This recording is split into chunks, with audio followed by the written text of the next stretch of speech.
खानो चांडियो खटी वींदो हर को मुबारक दींदो मोसन वाहू चखे मुबारकूं जियम तुने खे मुबारकूं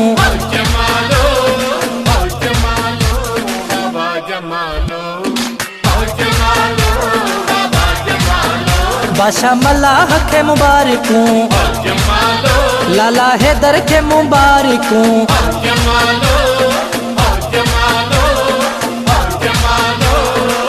खटे इलेक्शन ईंदा से फेसबुक ते सभिनि जे साम्हूं खटे इलेक्शन ईंदा से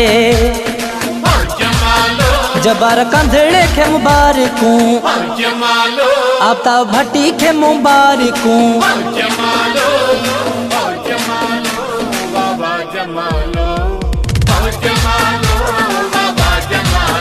इरफान चन्ने खे मुबारकूं अमाला चांडे खे मुबारकूं गन्नी भाई खे मुबारकूं आसिफ पंवर खे मुबारकूं इलेक्शन खटे आया से फेसबुक ते अॼु अला फेसबुक ते अॼु अला गफार दुबई वारे खे मुबारकूं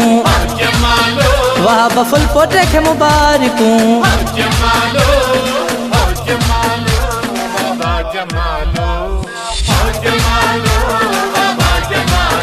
ज़मीर सुमेरे खे मुबारकूं मुश्ताक कांधड़े खे मुबारकूं शहबाज कांधड़े खे मुबारकूं फिदा हुसैन खे मुबारकूं अॼु इलेक्शन खटींदासे सभिनि जे साम्हूं अला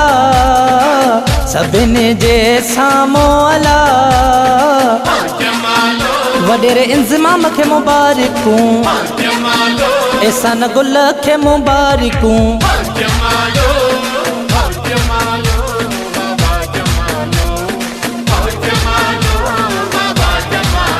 खान चांडे खे मुबारकूं इलेक्शन जीतण ते मुबारकूं सभिनि दोस्तनि खे मुबारकूं नसीराबाद वारनि खे मुबारकूं अॼु इलेक्शन खटींदो खानो चांडियो अला खानो चांडियो अला सभिनि दोस्तनि खे मुबारकूं सभु ग्रुप खे मुबारकूं इलेक्शन जूं मुबारकूं जीतण जूं मुबारकूं